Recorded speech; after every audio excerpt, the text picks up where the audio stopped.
Good morning students. हम लोगों ने जो है पहले ही पढ़ लिया। क्या क्या पढ़ा? हमारा जो बेसिक मैथ क्लास का फर्स्ट वीडियो था उसमें लाइन क्या है, रे क्या है, लाइन सेगमेंट क्या है, ट्रायंगल क्या है, काइंड्स ऑफ ट्रायंगल, ये सब पढ़ा था। उसके बाद हम लोगों ने सिमिलरिटी और कॉन्ग्रुएंसी को पढ़ा था कि सिमिलरिटी है क्या और कॉन्ग्रुएंसी है क्या। और इसके बाद हम लोग क्लास 10 में थ्योरम 6.1 पढ़ा था। उसमें क्या था कि यदि कोई ट्रायंगल का जो है एक साइड के पैरेलल कोई लाइन खींचा जाता है तो अदर जो टू साइड को डिवाइड करता है वह सेम रेशियो में होता है। आज हम लोग उसका अपोजिट 6.2 पढ़ेंगे, यानी बीपीडी का जो है ये अपोजिट है।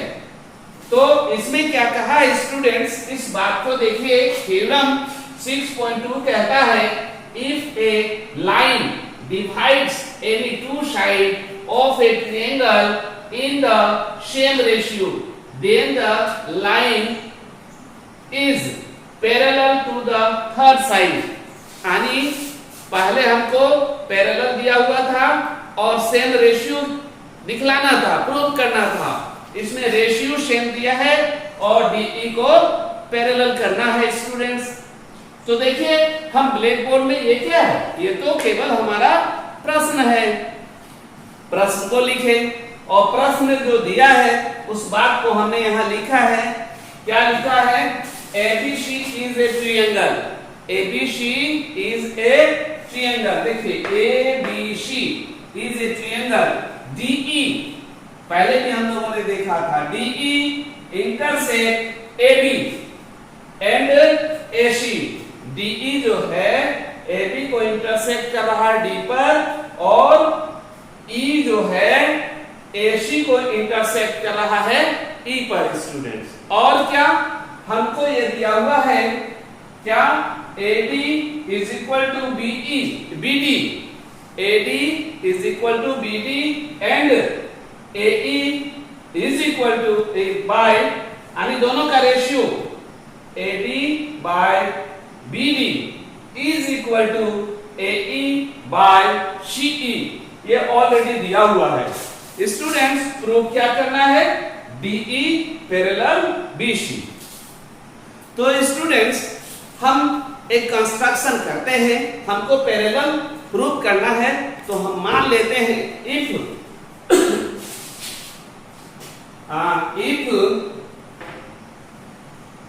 DE not parallel, DE not parallel BC। मान के चलते हैं if DE not parallel BC। तो कंस्ट्रक्शन में हम लोग क्या कर रहे हैं? ड्रॉ ए लाइन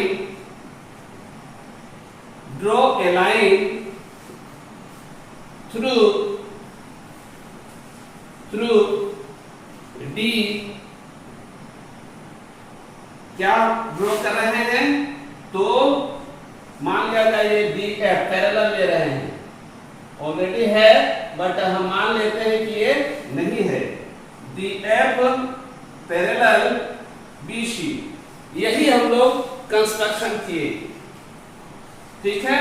और AC को F पर जो है इंटरसेक्ट कर रहा है कौन? DF line. अब हम लोग प्रूव करेंगे। प्रूफ में क्या कर रहे हैं? देखिए हम लोगों को दिया हुआ है, क्या दिया हुआ है? AD by BD is equal to AE by CE। ये हम कहां पाए? ये गिवन था, गिवन। ये हो गया इक्वेशन फर्स्ट, हमारा दिया हुआ है ऑलरेडी। और in triangle ABC DF parallel BC, ये कहां से आएगी? Construction, by construction. तो क्या हो जाएगा? Show AD by BD is equal to AF by CF। कैसे? 6.1 में हमने पढ़ा था। ओके, इसको हम ले लेते हैं इक्वेशन सेकंड। स्टूडेंट्स, आपके पास दो इक्वेशन, पहला इक्वेशन कहा AD by BD is equal to AE by CE, कहां से? तो गिवन, यानी हमारा प्रश्न कह रहा था। और अब हम ले रहे हैं ट्रायंगल ABC, पूरे ट्रायंगल में क्या DF पैरेलल BC।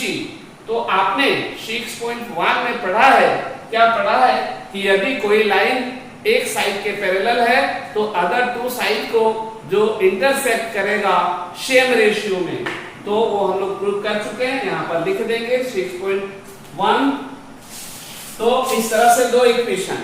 अब स्टूडेंट्स, दोनों इक्वेशन में आप क्या देखते हैं? एक साइड तो बराबर है, AD बाय BD, यहां भी AD बाय BD, तो अब क्या होगा? दूसरा साइड भी इक्वल होगा। चलिए इसी बात को हम लिखते हैं from equation first and second, first और सेकेंड से। तो एक साइड इक्वल था तो दूसरा साइड भी इक्वल होगा। तो क्या हो जाएगा? AE by CE is equal to AF by CF। Students, यहां तक मैं समझता हूं, पूरी तरह से कॉन्सेप्ट क्लियर होगा। अब adding both side, adding one both side. कभी कभी स्टूडेंट्स लोग सोचते हैं कि सर वन ही एडिंग क्यों करें, ऐसा सवाल आना लाजमी है। तो हम पहले भी कहे थे, क्या कहे थे कि भाई हमारा लक्ष्य को देखो, हमें प्राप्त क्या करना है और उसी के अकॉर्डिंग हमको चलना पड़ेगा। जैसे हमें जाना है बोकारो, तो आप कहेंगे सर बोकारो की गाड़ी क्यों पकड़े, आप गोमिया की गाड़ी क्यों नहीं पकड़े?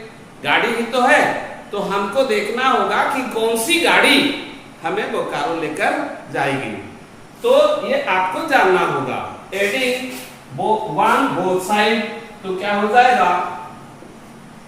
AE by CE plus 1 is equal to AF by CF plus 1। मतलब एक ही चीज यदि दोनों साइड से जोड़ दूं फिर भी वो बराबर ही रहेगा। चलिए इसको एडिंग करते हैं बिना देरी किए। तो यहाँ क्या हो जाएगा? CE, एलसीएम सॉल्व कर रहे हैं सिंपली, तो यहाँ क्या होगा? AE प्लस CE, और इधर क्या हो जाएगा स्टूडेंट्स? CF हो जाएगा। एलसीएम यहाँ होगा AF प्लस CF। अब दोनों को आगे बढ़ाइए, आपको क्या मिलता है? तो AE और CF दोनों को जोड़ेंगे, यहां देखिए AE और CE दोनों को जोड़कर हमारा बना क्या? AC, और यहां बना CF CE, और इधर उसी प्रकार यहां भी आ गया AC और यहां हो गया CF।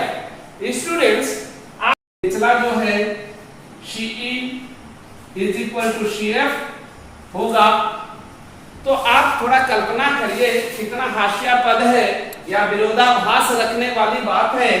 यहाँ लिखा है CE और CF, जबकि हम देख रहे हैं दो अलग अलग पॉइंट पे है, लेकिन यहाँ हम लोगों ने प्रूव किया है कि दोनों इक्वल है। That means and F same point, ये कैसे होगा? सेम पॉइंट कैसे होगा, ये दोनों इक्वल तभी हो सकता है E और F सेम पॉइंट माने एक ही पॉइंट पे है। तो स्टूडेंट्स वी नो